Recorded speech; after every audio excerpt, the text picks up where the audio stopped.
Hey guys, welcome to my channel, or welcome back. My name is Laura, for those of you that do not know, and for today's video we are going to be doing yet another romance recommendations. Today's video is going to be centered all around the most cry-worthy and sad books that I have to offer, and I feel like these types of books are just really the ones that stick with you after you read them. Anything that's just like overly emotional, I just can't stop thinking about for like days after I finish it. These books are sometimes over the top, super emotional, and can be somewhat draining on a person, especially if you sit and read the whole book in one sitting, as I tend to do. However, they're the ones that really leave a lasting impression and I find become my favorites so easily. And so hopefully you guys will find a new book in today's video that will become one of your favorites. So I'm just gonna get started and share with you guys the romance recommendations for saddest cry-worthy books. The first book I'm going to be sharing is actually one that I read very recently, and it's called No Tomorrow by Carrie Cole. Carrie Cole has a lot of books, and I've read actually all of them now, and this was the last one that I read out of all of hers, and I did not expect this book to be what it was. Like, the description of it sounded so fun and just like something I would really like. Basically, it follows a girl who meets this homeless musician and ends up falling in love with him, much to her dismay.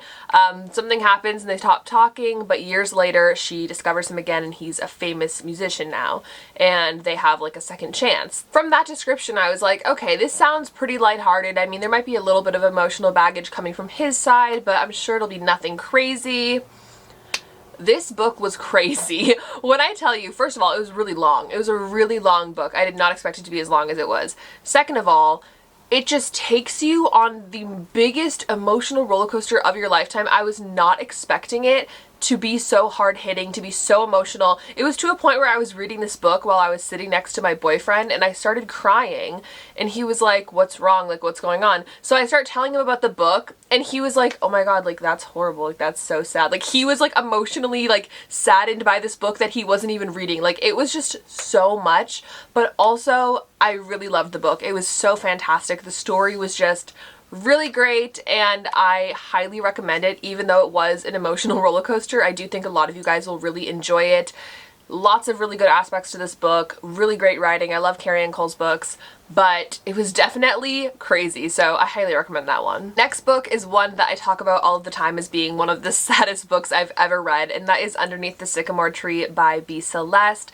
This story is so wonderful and just so hard-hitting, so upsetting, but it's a story that is definitely worth reading. It is about a girl who struggles with lupus, which is an autoimmune disorder, and I think that alone is a really good reason to read this book, because I feel like a lot of people don't know too much about autoimmune disorders, and this is a really wonderfully done example of a girl who has one, and the author who wrote the book also struggles with an autoimmune disorder, so I feel like it's realistic in that sense, at least from what I gather.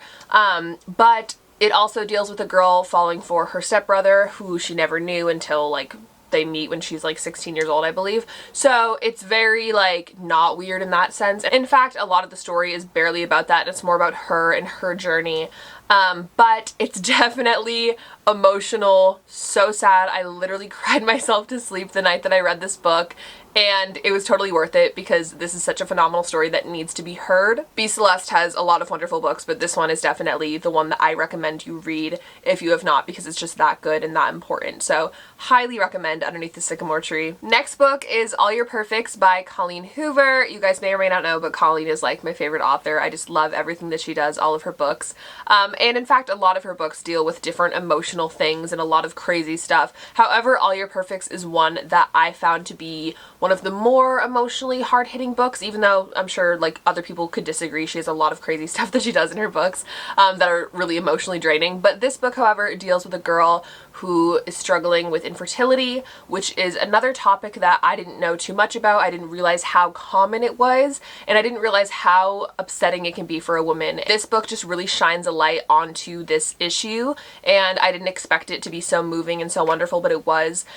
Basically, this story follows a girl and this boy. It goes in alternating chapters between when they first meet and then later when they're married and unhappy and struggling with infertility, and it was so heartbreaking to read. It really was. I don't know if this book physically brought me to tears, but I just remember being so torn up inside about it, and just it was a ride. So I highly recommend this book. If you've never read Colleen Hoover, this is one that I think is a must read. However, like I said, It Ends With Us, Ugly Love, like Without Merit, they all deal with pretty hard-hitting issues. However, this book is just one of my favorites. Next book is Sweet Dandelion by Michaela Smeltzer, I believe.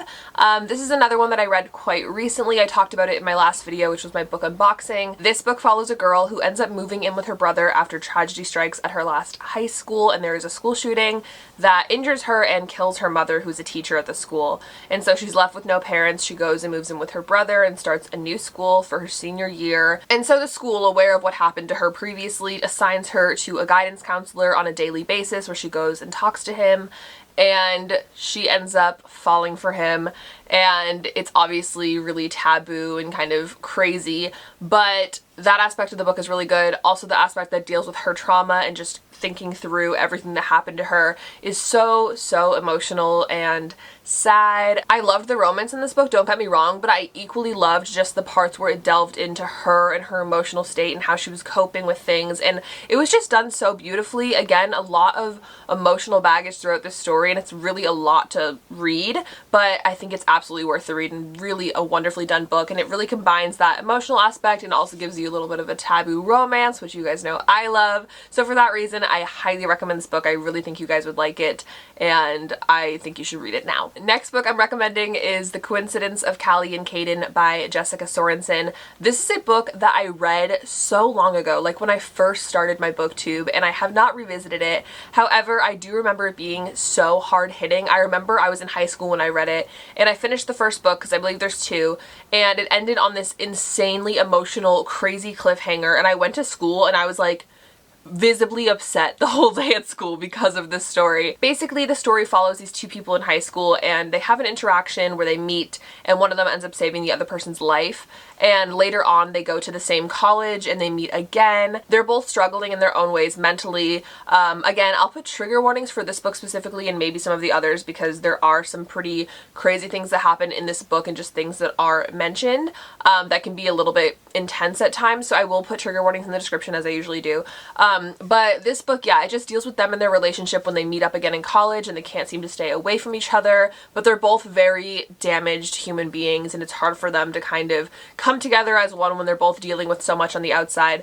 But this book, it was so fantastic, and I remember just feeling so emotionally attached to these characters and what they were going through. And again, this is one that I remember sobbing when I read, so if you want to take that on, you should take that on. But really great book. I should probably reread it because it's been a hot second, but I highly recommend it still. Another book that I need to reread as soon as possible because I've only read the first book in this series is Reason to Breathe by Rebecca Donovan, and this is a book that my friend Mads, who I mention all the time, she loves this book. It's her favorite book. She's read the series so many times, countless times, and tells me constantly to reread, but I just haven't gotten around to it, but I'm going to. This book follows a girl who's in high school and she's just trying to live a normal life. She meets a boy, everything's going really well, but she's hiding something really tragic about her home life, and I don't want to give too much away, but it's absolutely devastating and so sad. And yeah, I've only read the first book in the series, but I remember absolutely loving it. It's definitely something that I need to reread so I can read the rest of the books and all of that,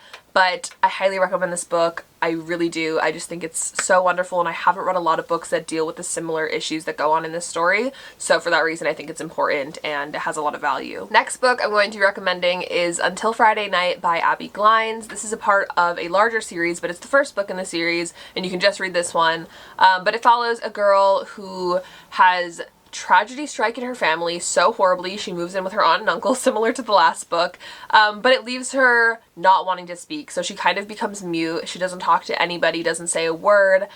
She ends up going to this new school, and weirdly enough, the only person that she kind of ends up finding a connection with is the head football player, super popular, but he's also dealing with tons of emotional baggage at home and nobody really knows about it, so he finds solace in kind of talking to her even though she doesn't really speak, and they kind of form a friendship and it goes from there.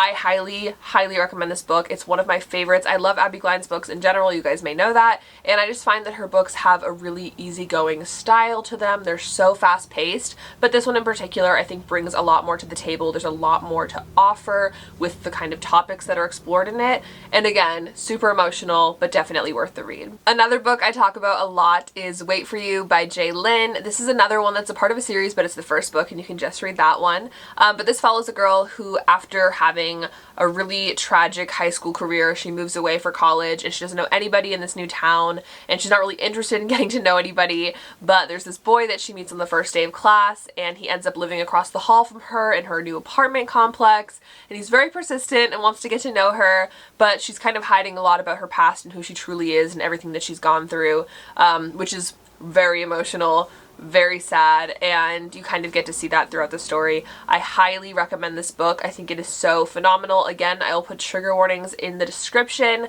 but it has very like off-campus-y type vibes if you like off-campus, but it deals with a lot of emotional stuff. I mean, Off Campus, The Deal, the first book in the Off Campus series, also deals with very similar issues, so if you've read that, you would definitely like this book. But I just highly recommend it. I love the whole series, but this one is definitely one of my favorites. The last book I'm going to be recommending today is called Find You in the Dark by A. Meredith Walters, and while I read this book quite some time ago, it remains one of my favorites to today. I absolutely love this story. It follows a boy who has a very troubled past. Very common theme in this video is having a troubled past, but I mean, that's what makes it emotional.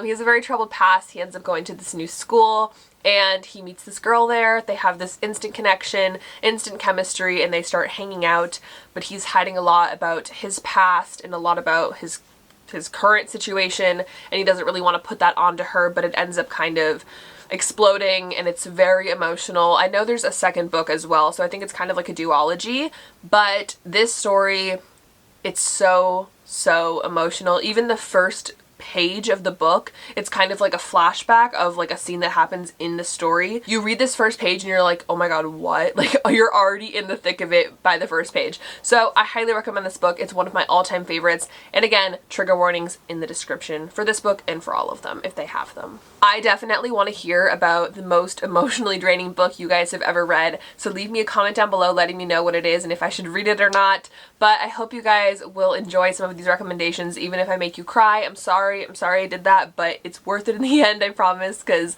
these books are so phenomenal. So I hope you guys enjoyed this video. If you did, make sure to give it a thumbs up and subscribe to my channel down below if you've not already. You can also go and follow me on all of my social medias, like my Twitter and my Instagram and my TikTok and my Goodreads and all that good stuff.